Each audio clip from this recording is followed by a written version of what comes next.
Donné moult avoine à mon Merci cheval. beaucoup de ton soutien.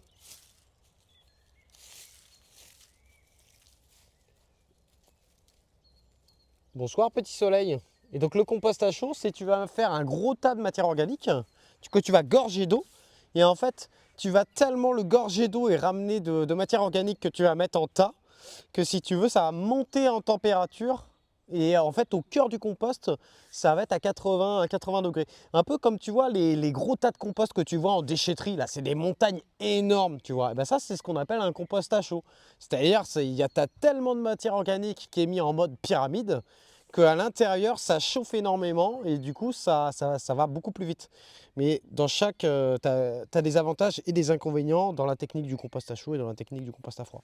Le compost à froid, en général, va être plus riche en termes de micro-organismes, de champignons, etc. Et tu vas avoir un compost plus stable dans le temps. Par contre, ça va mettre énormément de temps à se faire. Tu peux avoir des restes de graines. Donc voilà, et le compost à chaud, tu vas avoir l'avantage que ça se fait plus rapidement, ça va détruire pas mal de graines. Par contre, tu auras un compost de moins bonne qualité et je trouve que tu as un compost qui va être beaucoup plus séchant, tu vois. En fait, c'est normal parce que du coup, il est beaucoup moins riche en fait en micro-organismes et en matière organique. Tu n'as pas cet effet collant en fait que tu vas retrouver chez le compost à froid. Dans le compost à froid, tu vas vraiment retrouver une texture, tu vois, une terre qui va coller à la peau, qui va retenir les nutriments, l'eau, etc. Alors que le compost à chaud, ça va te faire en fait un terreau en fait. Je trouve que ça fait plus aspect terreau, mais qui va sécher très très vite par contre.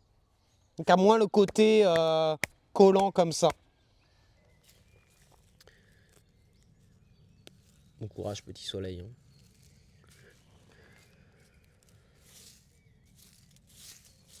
Alors le truc c'est que j'ai pas envie de passer le râteau, parce que si je passe le râteau,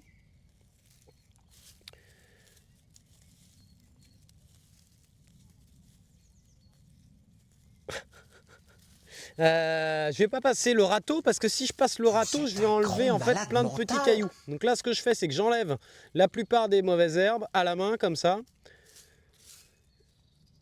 Merci beaucoup pour le follow.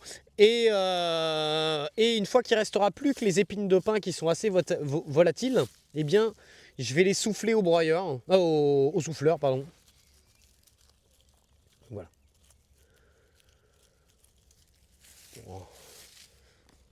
Je pense qu'on peut pas tout faire d'un coup, hein, mais l'idée c'est d'en faire un petit peu chaque jour, et puis voilà. Salut Zéterno.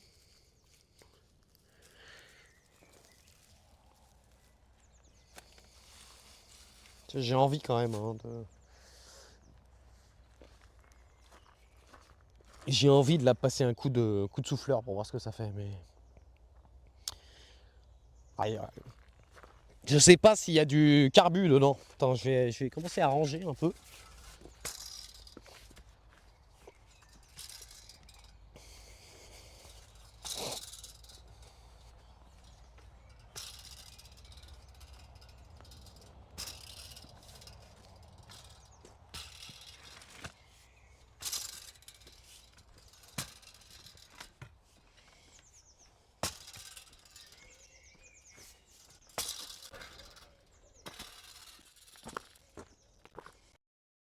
Et c'est pour ça. Moi, j'ai pas de patron. Ah, c'est bien ça. Hein.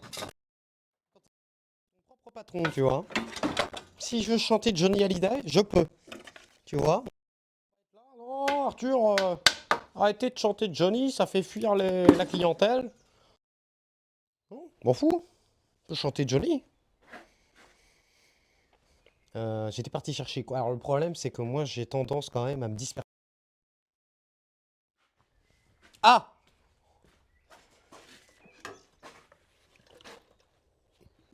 Bah ouais, mais Pacalou, elle est aussi sur Jardin Stream. Est-ce qu'il y a du lurker?